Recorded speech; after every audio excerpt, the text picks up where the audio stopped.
When we talk about the human immune deficiency virus or the acquired immune deficiency syndrome, the CD4 counts or the levels of these T cells or these defensive mechanisms is again the highlight over here. That is basically going to manifest as a disease in such patients. And what is basically the level of disease in such patients is determined due to the fact of this CD4 counts. Having the CD4 count levels below 200 is basically going to manifest as AIDS in such patients. That is basically the development of the acquired immune deficiency syndrome in these patients. And how is it basically going to manifest as the neuropsychiatric complications is again very important over here.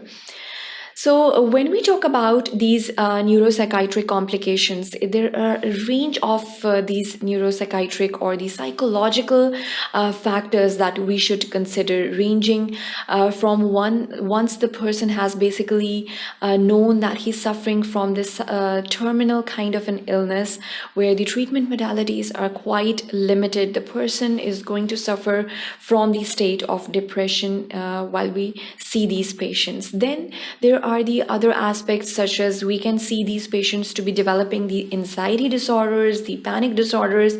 There are a lot of paranoias that the person is going to suffer from. Even we can see the stages of delirium or dementia, that is basically the loss of the memory or the impaired memory that is seen in these patients as well. So we'll be discussing all of these neuropsychiatric complications that are related to the CD4 counts over here in this section. So the key points of consideration will be discussed over here, and then we'll be moving on to the neuropsychiatric complications, obviously, that are related to the levels of the CD4 counts that are performed in such patients, ranging, basically we have these three categories: having CD4 count levels less than 200, then having the CD4 counts between 200 to 500, and then we have the CD4 counts more than 500. So what is the psychological states of these patients that will be discussed over here. So if the person has contracted HIV and his CD4 counts are more than 500, he is not really, the defense mechanisms are not impaired in such people. Maybe he has those paranoias that he may be suffering from. Maybe if he knows about these states of the CD4 count levels, he may develop those anxiety disorders or the panic disorders. So one should know how to make the person more aware regarding the disease, regarding the spread of infections. All of this knowledge is going to basically away or give away the anxieties or the paranoias in such patients. So the counseling sessions are again very important with these patients.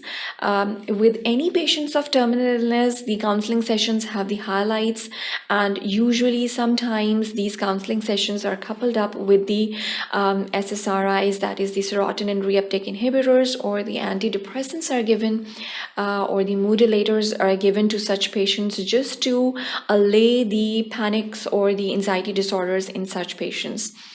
The clinical manifestations will also be discussed over here, along with the neuropsychiatric complications that are related to the CD4 count levels in such patients.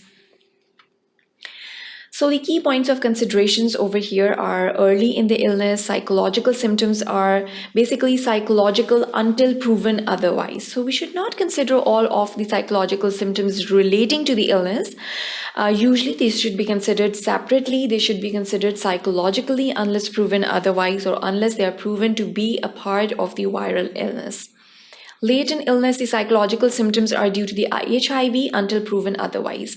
So these are the key points over here. If you have early in the illness, that basically means having the CD4 count levels more than 400 or more than 500, the psychological symptoms should be considered psychological rather than of the viral origin. And then you have the patients who are basically late in their illness. The psychological symptoms are due to the HIV until proven otherwise.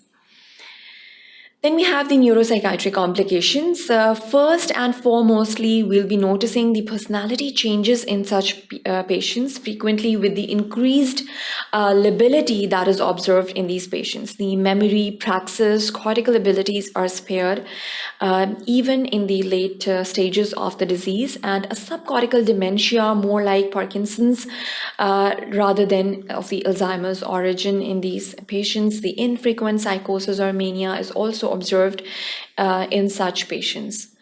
Then we have the CD4 count levels, the patients with CD4 count levels of more than 500, but their continued cognitive impairment is usually seen in these patients. Patients with CD4 count levels less than 200, but normal with methylphenidate.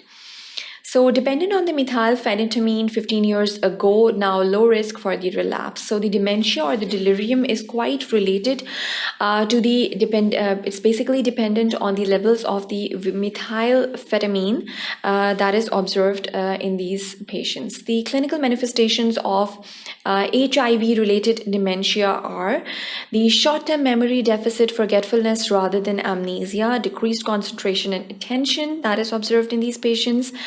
Then we have confusion and disorientation. So usually these patients will be quite confused and disoriented in their time, space, and person as well. The overall intellectual ability is generally affected in these patients as well. And they're usually well preserved until the late visual spatial orientation is also affected in these patients. The perception deficits are also noticed in these patients as well. Changes in the personality and behavior. So once we have already discussed the cognitive impairments in these patients, the memory, the overall orientation, the time, space, and person is affected. The personality is also affected in these patients as well. Apathy, decreased interest in the surroundings, the impaired judgment, erratic behavior is observed, social withdrawal is observed, the rigidity of thoughts is observed in these patients, speech impairment, and there is a slow dysarthria that is also observed in these patients. Hyphonia, that is difficulty in following the orders that are, or following the normal instructions that are being given by the other people, is basically known as the hyphonia that is observed in these patients, and that is basically a part, or becoming a part of their personality is also very important over here. And then we have the speakers. So usually all of these personality changes will be observed in the patients, and that is basically due to the awareness that the person is suffering from a terminal kind of an illness. That is basically the mainstay over here. The key points over here are the mini mental state not helpful, and it detects the delirium or the cortical impairment in these patients. The best screen is history plus the assessment of the psychomotor speed that is observed in these patients. So over here in this section, we basically categorized the neuropsychiatric complications into the cognitive impairments, and then on the other hand we have the personality changes that are observed in these patients as well. So that is basically the end to this section. Thank you for watching sqadia.com.